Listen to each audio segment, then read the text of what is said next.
In front of reporters, Representative Yoho called me, and I quote, a bitch.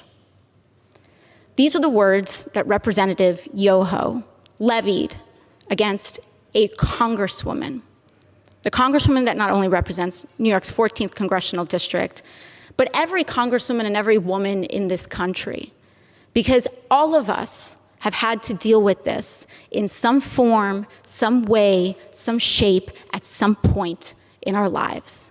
I have encountered words uttered by Mr. Yoho and men uttering the same words as Mr. Yoho while I was being harassed in restaurants. I have tossed men out of bars that have used language like Mr. Yoho's. And I have encountered this type of harassment riding the subway in New York City.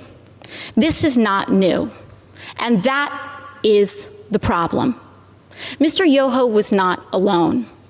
He was walking shoulder to shoulder with Representative Roger Williams.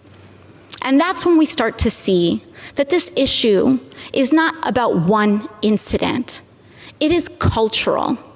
It is a culture of lack of impunity, of accepting of violence and violent language against women, and an entire structure of power that supports that.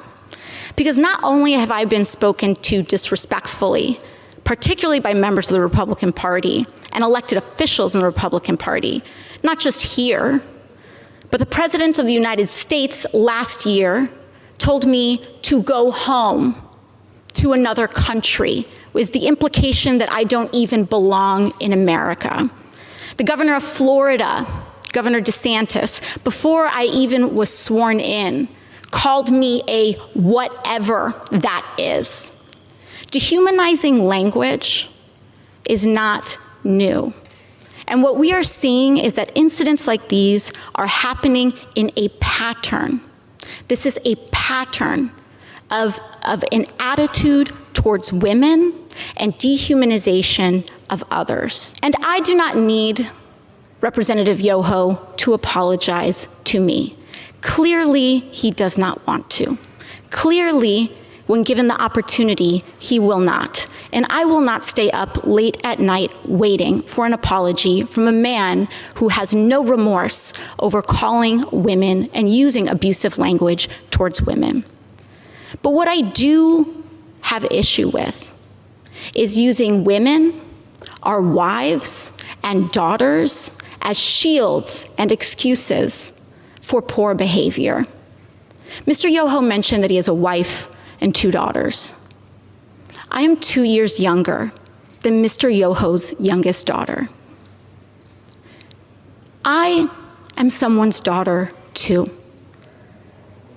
My father, thankfully, is not alive to see how Mr. Yoho treated his daughter.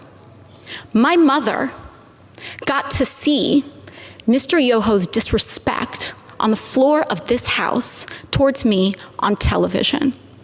And I am here because I have to show my parents that I am their daughter and that they did not raise me to accept abuse from men. Now, what I am here to say is that this harm that Mr. Yoho tried to levy against me was not just an incident directed at me. But when you do that to any woman, what Mr. Yoho did was give permission to other men to do that to his daughters. In using that language in front of the press, he gave permission to use that language against his wife, his daughters, women in his community. And I am here to stand up to say that is not acceptable. I do not care what your views are. It does not matter how much I disagree or how much it incenses me or how much I feel that people are dehumanizing others. I will not do that myself. I will not allow people to change and create hatred in our hearts. And so what I believe is that having a daughter does not make a man decent.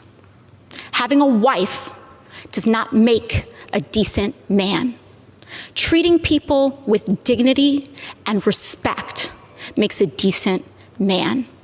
And when a decent man messes up, as we all are bound to do, he tries his best and does apologize.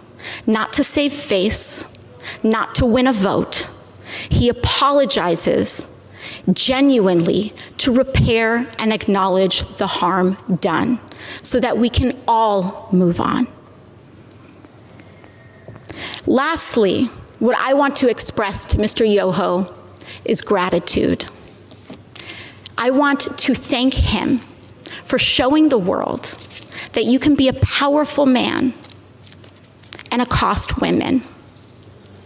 You can have daughters and accost women without remorse. You can be married and accost women. You can take photos and project an image to the world of being a family man and accost women without remorse and with a sense of impunity. It happens every day in this country. It happened here on the steps of our nation's capital. It happens when individuals who hold the highest office in this land admit to hurting women and using this language against all of us.